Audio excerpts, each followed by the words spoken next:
Hello students, welcome to math mantra classes.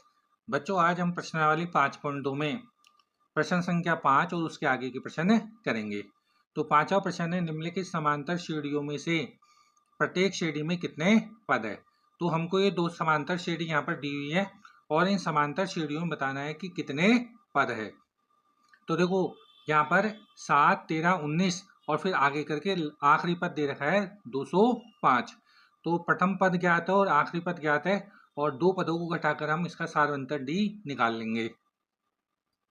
तो देखो बच्चों, हमने यहाँ पर समांतर श्रेणी लिख ली है।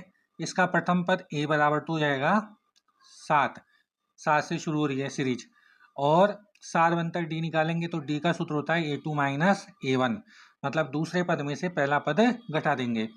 तो दूसरा पद है इसका 13 और पहला पद है 7 और 13 में से 7 माइनस करेंगे तो बचेंगे 6 और फिर पद दे रखा है 205, तो इसको हम मान लेंगे an बराबर 205। अब बच्चों, an का सूत्र होता है an बराबर a plus n minus 1 into D. यह nवें पद का सूत्र होता है, nवा पद। अब इसमें an का मान रखेंगे तो an का मान है 205 और a का मान है 7, तो a की जगह रख देंगे 7।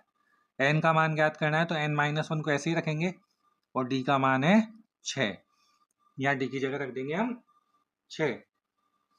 अब ये 7 इधर आकर माइनस हो जाएगा तो 205 माइनस 7, इधर 7 प्लस का इधर आकर माइनस हो जाएगा और इधर बच जाएगा n माइनस 1 गुणा 6। 205 में से 7 घटाएंगे तो ये बचेगा 198 बराबर n माइनस 1 गुणा 6। अब बच्चों देखो, n माइनस 1 ब्रैकेट से 6 इधर गुणा में, और जब 6 इधर आएगा तो 6 का भाग लग जाएगा, क्योंकि जो गुणा में होता है वो इधर पक्षांतरण करने पर भाग में आ जाता है। तो हम लिख देंगे 198 बटा 6 बराबर n माइनस 1 और यहाँ से ब्रैकेट हटा देंगे। अब 6 का भाग 198 में लगाएंगे तो 6 × 18 और फिर 1 बच गया और फिर 6 × 18, तो 198 में 6 का भाग लगाएंगे तो 33 आएगा, तो 33 बराबर n माइनस 1 और ये 1 इधर आकर जुड़ जाएगा तो 33 प्लस 1 बराबर n और n का मान हमारे पास आ जाएगा 33 प्लस 1 34। इस तरीके से हम n का मान निकालेंगे। तो इस सवाल में n का मान आ गया है 34। अब बच्चों देखो, फिफ्थ क्वेश्चन के सेकंड पार्ट में एपी दे रखी है ये। यहाँ पर इसका प्रथम पद तो है 18, तो हम लिख देंगे a बराबर 18, ये प्रथम पद हो गया।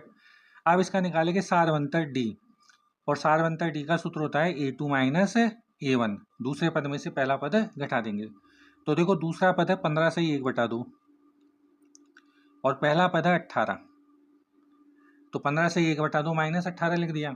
अब यहाँ पर देखो, ये मिश्र भिन्न है तो इस मिश्र भिन्न को पहले सरल भिन्न में बदलेंगे और सरल भिन्न में बदलने के लिए 2 को 15 से गुणा करेंगे, तो 2 को 15 से गुणा करेंगे तो 30 आएगा और 30 में 1 जोड़ेंगे तो 31, तो आ जाएगा 31 बटा 2 माइनस 18। यहाँ पर एलसीएम आ जाएगा 2, तो ये 31 तो ऐसे कैसे आ जाएंगे और ये 2 गुणा हो जाएगा 18 से, तो 18 दूना 36 और 31 में से 36 माइनस करेंगे तो माइनस के 5 बचेंगे, तो आ जाएगा माइनस के 5 बटा 2। अब बच्चों देखो, यहाँ पर an का मान दे रखा है, an बराबर माइनस 47 और an का सूत्र होता है a plus n minus 1 into D बराबर माइनस 47। an बराबर माइनस 47 दे रखा है और फिर an का मान रख दिया। अब a और d का मान रखेंगे तो देखो बच्चों, a का मान तो 18, तो a की जगह तो रख देंगे 18 प्लस n माइनस 1 और d का मान हमने निकाला माइनस 5 बटा 2, तो यहाँ लिख देंगे माइनस 5 बटा 2 बराबर माइनस के 47। अब ये 18 इधर प्लस का है तो इधर आके ये हो जाएगा माइनस का, तो n माइनस 1 गुणा माइनस 5 बटा 2 बराबर माइनस 47 माइनस 18। अब ये दोनों संख्याएं माइनस की है तो ये प्लस हो जाएगी, तो n माइनस 1 गुणा माइनस 5 बटा 2, इन दोनों को जोड़ेंगे तो 8 7 15 के 5 80 लगी 1 1 और 5, 1 और 4 5 और 1 6, तो आ जाएगा माइनस के 65। दोनों को जोड़ेंगे तो 65 आ जाएगा और दोनों माइनस के, इसलिए माइनस का चिन्ह लगा देंगे। अब बच्चों देखो, यहाँ पर है माइनस 5 बटा 2 और ये गुणा में है, तो जब इसको इधर की तरफ लेके जाएंगे, इसका पक्षांतरण करेंगे तो ये इधर उल्टा होके गुणा हो जाएगा, मतलब 5 बटा 2 है तो 2 बटा 5 हो जाएगा। तो n-1 ब्रैकेट हटा देंगे और लिखेंगे -65 गुणा 2/-5। उल्टा हो जाएगा ये, इधर अंश हर में और हर अंश में बदल जाएगा। अब देखो माइनस से माइनस कट गया और 5 का भाग लाएंगे 65 में, तो 5 एकम 5, 5 दिया 15। तो n-1 बराबर, यहाँ 13 बचे और यहाँ कितने बचे 2, तो 13 दूना कितने हो गए 26। ये माइनस का 1 उधर जाकर जुड़ जाएगा, तो 26 + 1 और 26 में 1 जोड़ेंगे तो हमारे पास आ जाएगा 27। तो n का मान आ जाएगा 27। अब जो छठा सवाल है, क्या AP 11, 8, 5, 2 डैश डैश डैश का एक पद -150 है, क्यों? ये AP दे रखी है और जब इस AP को आगे इसी तरीके से लिखते जाएंगे तो 150 इसका पद होगा या नहीं होगा, हमको ये बताना है कि मतलब इसको आगे बढ़ाने पर कहीं पर -150 आएगा या नहीं आएगा, ये हमको बताना है कि AP का पद है या नहीं है। तो बच्चों छठे प्रश्न में हमको AP दे रखी है 11, 8, 5 और 2, ये AP अपन को दे रखी है। तो इसका प्रथम पद तो A बराबर तो हो जाएगा 11 और सारवंतर D निकालेंगे तो दूसरे पद में से पहला पद घटाएंगे तो A2 - A1 करेंगे तो दूसरा पद तो 8 और पहला पद है 11। 8 में से 11 गए तो बचे -3। यह आ गया इसका सारवंतर D। अब ये कह रहा है कि इसका कोई एक पद -150 होगा क्या, तो यहाँ हम लिख देंगे ये जो 150 है ना, ये AN है, तो AN बराबर आ जाएगा -150। अब जो nवा पद होता है उस nवे पद का सूत्र होता है बच्चों AN बराबर A + n-1 इंटू D। यहाँ पर AN का मान रखेंगे -150, A का मान रखेंगे 11, n का मान ज्ञात करना है तो n-1 ऐसे कैसे रह जाएगा और D का मान है -3, तो -3 को ब्रैकेट लगा के लिख देंगे। अब ये 11 इधर से इधर आएगा तो माइनस का हो जाएगा, तो -150 -11 बराबर n-1 गुणा -3। अब बच्चों देखो यहाँ पर 150 भी माइनस का और 11 भी माइनस का है, तो ये दोनों जुड़ जाएगी, तो दोनों को जोड़ेंगे तो आ जाएगा -161। -150 में -11 जोड़ेंगे तो -161 आ जाएगा बराबर n-1 गुणा -3। अब -3 इधर गुणा में तो इधर जाएगा तो भाग में आ जाएगा, तो -161 बटा -3 बराबर n-1। माइनस से माइनस कट गया तो n-1 बराबर बच गया 161/3। अब बच्चों ये -1 इधर जाएगा तो प्लस का 1 हो जाएगा, तो हम लिखेंगे n बराबर 161/3 + 1। अब लघुत्तम लेंगे तो n बराबर जाएगा 161 + 3, 3 तो लघुत्तम आ जाएगा और फिर 3 1 से गुणा होगा तो 3 हो जाएगा, तो आ जाएगा हमारे पास n बराबर 161 + 3 तो जाएगा 164/3। अब बच्चों देखो हम 164 में 3 का भाग लगाते हैं, 164 में भाग लगाएंगे 3 का, तो 3 पंजे 15, बाकी बच गया 1, उतार लिए 4, फिर 3 चौक 12 और शेष बच गए 2। तो बच्चों अब देखो यहाँ पर 164 में 3 का पूरा पूरा भाग नहीं जा रहा, शेषफल 2 बच रहा है और n का मतलब होता है पदों की संख्या और पदों की संख्या हमेशा एक धनात्मक पूर्णांक होता है, तो ये तो यहाँ पर पॉइंटों में या भिन्न में आएगा, इसलिए ये n का मान संभव नहीं है। तो हम लिखेंगे, तो बच्चों देखो हम लिखेंगे n बराबर 164/3 एक धनात्मक पूर्णांक नहीं है, अतः -150 दी गई AP का पद नहीं है। अब ये धनात्मक पूर्णांक क्या होता है ये समझ लो। धनात्मक पूर्णांक का मतलब है पूरी संख्या। पूर्णांक का मतलब होता है, पूर्णांक कहाँ से चालू होते हैं 0 1 2 3 4 5 ऐसे आगे तक लिखेंगे तो ये पूर्णांक है, और धनात्मक पूर्णांक कहाँ से चालू होंगे 1 से, तो 1 2 3 4 5 ऐसे कोई पूरी संख्या हो, मतलब वो संख्या न तो बटा में हो और न वो संख्या कोई पॉइंटों में हो, पॉइंटों की और बटा की संख्या नहीं होनी चाहिए, पूरी संख्या होनी चाहिए, तो उसको हम बोलते हैं धनात्मक पूर्णांक। तो यहाँ पर जब n का मान निकालेंगे तो n का मान पूर्णांक नहीं आएगा और पूर्णांक नहीं आएगा तो -150 AP का पद नहीं है। सातवां प्रश्न है, उस AP का 31वां पद ज्ञात कीजिए जिसका 11वां पद 38 और 16वां पद 73 है। हमको AP का 31वां पद ज्ञात करना है और उस एपी का 11वां पद तो दे रखा है 38 और 16वां पद दे रखा है 73। तो देखो बच्चों 11वां पद तो दे रखा है 38, इसका मतलब A11 बराबर है 38 के, और 16वां पद दे रखा है 73, मतलब A16 बराबर है 73 के, और A31 31वां पद हमको ज्ञात करना है। तो 31वां पद ज्ञात करने के लिए हमको A और D का मान पता होना चाहिए, और A और D का मान हम इन दोनों से निकालेंगे। तो देखो बच्चों 11वां पद जो होता है, इस 11वें पद को अपन लिख सकते हैं A प्लस 10D, ये 11वें पद का सूत्र होता है, और A प्लस 10D बराबर हो जाएगा 38 के, इसको हम बोल देंगे समीकरण नंबर 1। और जो 16वां पद होता है वो होता है A प्लस 15D, और बराबर में लिख देंगे 73, यह आ जाएगा समीकरण नंबर 2। यहाँ 16 है तो D में 15 आएंगे, और यहाँ 11 है तो यहाँ पर 10 आएंगे, मतलब जो नंबर का पद होता है उससे एक कम D में आता है। तो A11 को तो लिखेंगे A प्लस 10D, और A16 को लिखेंगे A प्लस 15D। अब इन दोनों समीकरणों को हल करेंगे, तो हम समीकरण 2 में से समीकरण 1 को घटा देंगे।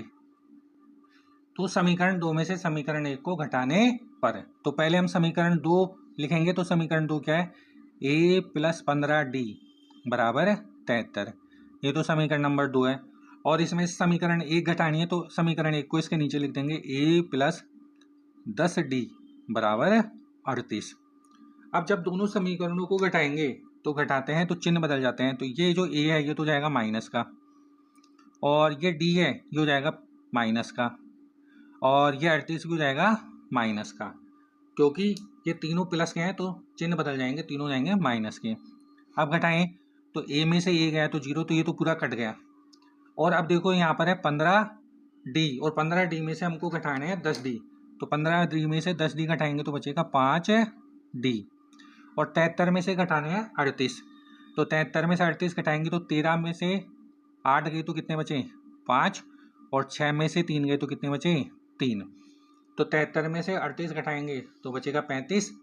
और अब D का मान निकालने के लिए इस 35 में हम भाग लगा देंगे 5 का, तो 5 7 35, तो D का मान आ जाएगा 7।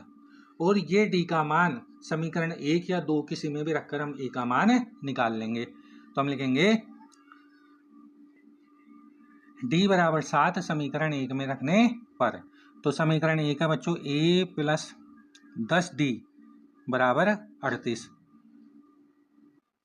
तो इसमें D की जगह में 7 रख देंगे, तो A प्लस 10 गुणा 7, D की जगह रख दिया 7, तो 10 गुणा 7 हो जाएगा बराबर 38, और ये 10 7 70 हो जाएगा, तो A प्लस 70 बराबर 38, और ये 70 उधर जाकर माइनस हो जाएगा, तो 38 माइनस 70, और बच्चों 38 में 70 घटाएंगे तो A का मान हमारे पास आ जाएगा 32। तो इस तरीके से A का मान हमारे पास आ गया है 32। अब A का मान पता है और D का मान पता है, और A और D के मान से हमको इसका 31वां पद बताना है, तो हम लिखेंगे A बराबर तो 32 है और D बराबर 7 है, और हमको इसका 31वां पद बताना है, तो 31वें पद का सूत्र होता है बराबर बच्चों A प्लस 30D, 31 से 1 कम आ जाएगा, तो 31वें पद का सूत्र हो जाएगा A प्लस 30D, यहाँ मान रख देंगे। यहाँ बच्चों 38 में 70 माइनस करेंगे तो माइनस के 32 आएंगे, तो A का मान होगा माइनस के 32।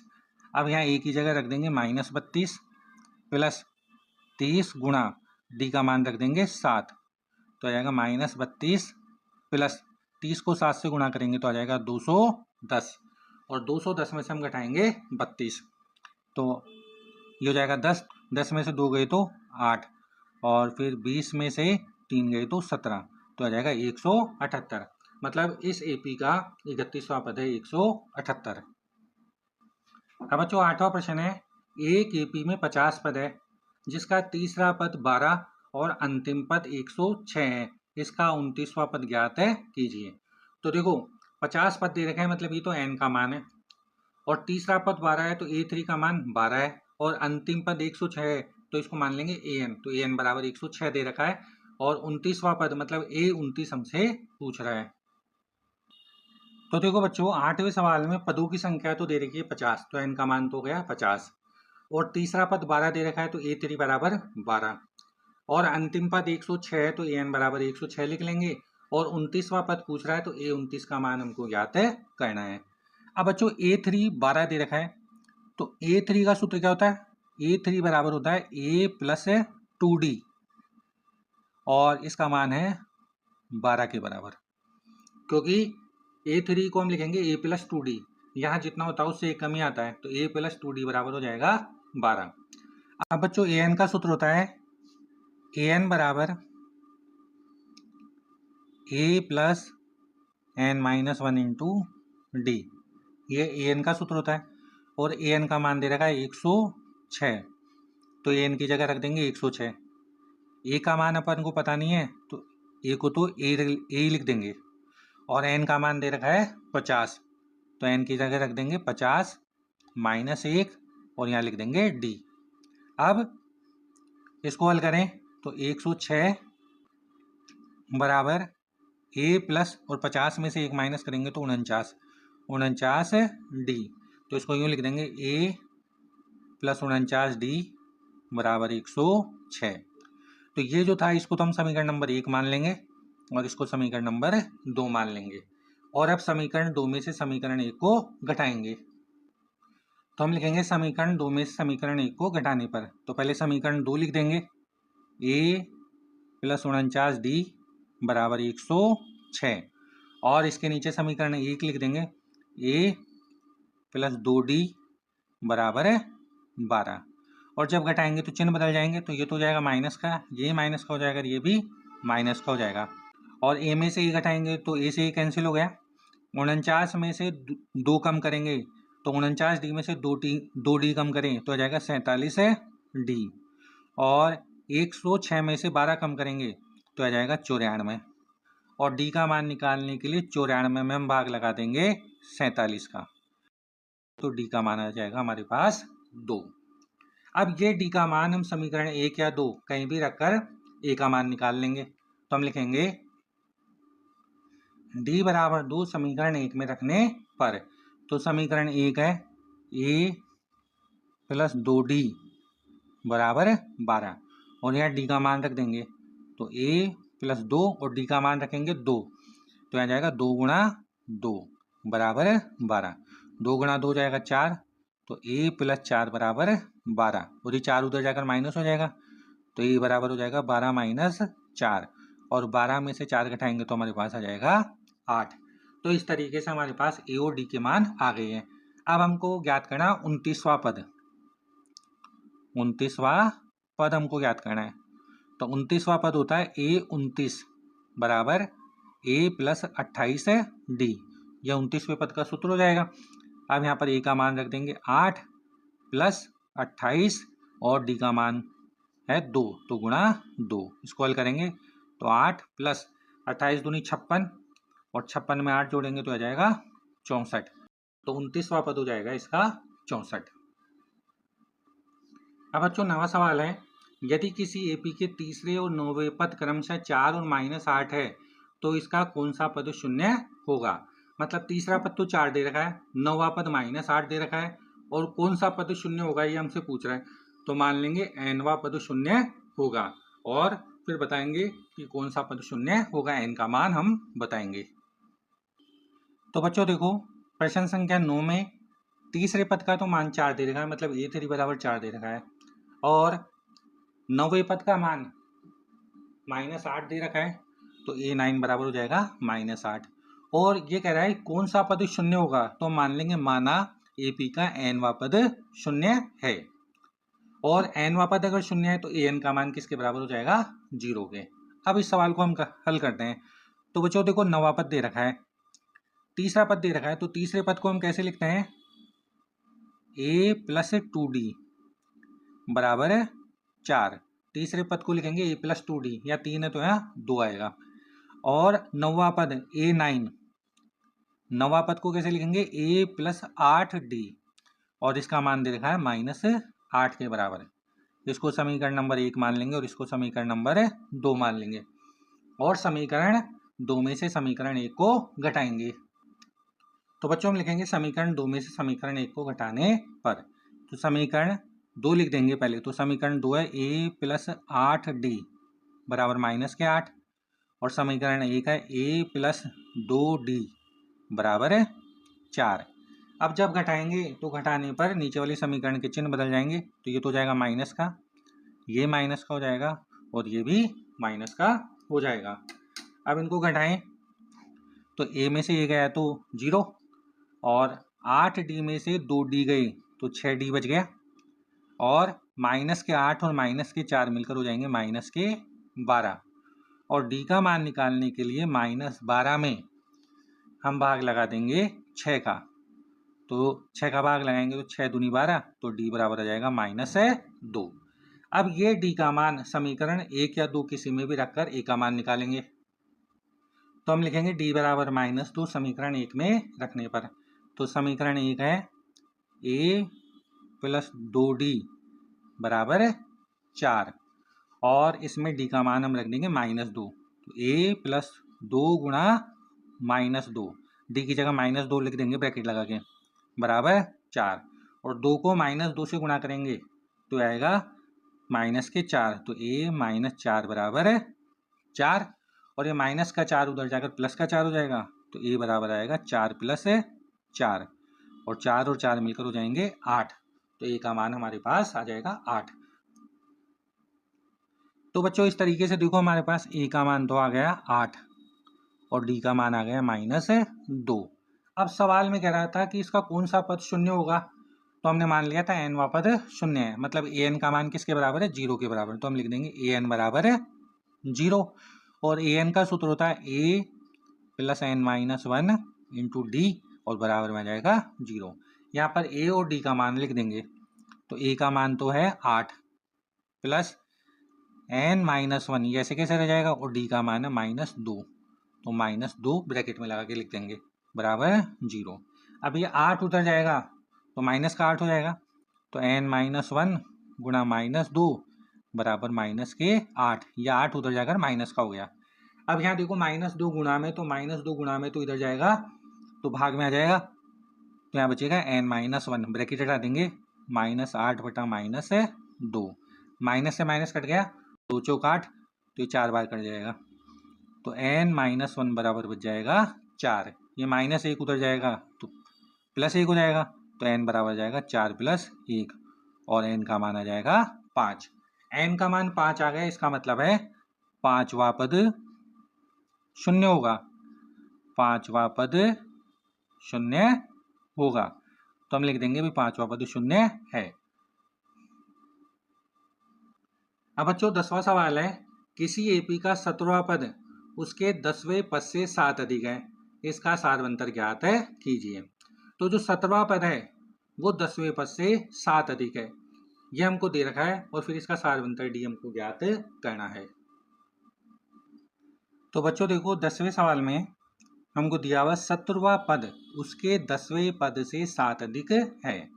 तो देखो 17वां पद कैसे लिखेंगे बच्चों, a17, और 10वें पद को लिखेंगे a10 से। 17वें पद को तो लिखेंगे a17 से, और 10वें पद को लिखेंगे a10 से। अब क्या कह रहा है सवाल में कि 17वां पद उसके 10वें पद से 7 अधिक है, मतलब 10वें पद में 7 और जोड़ो। तो 10वें पद में 7 जोड़ दिए, और जब 10वें पद में 7 जोड़ देंगे तो ये 17वें पद के बराबर हो जाएगा। तो 17वां पद 10वें पद से 7 अधिक है, इसको इस तरीके से लिख देंगे। अब 17वें पद को कैसे लिखते हैं, a + 16d।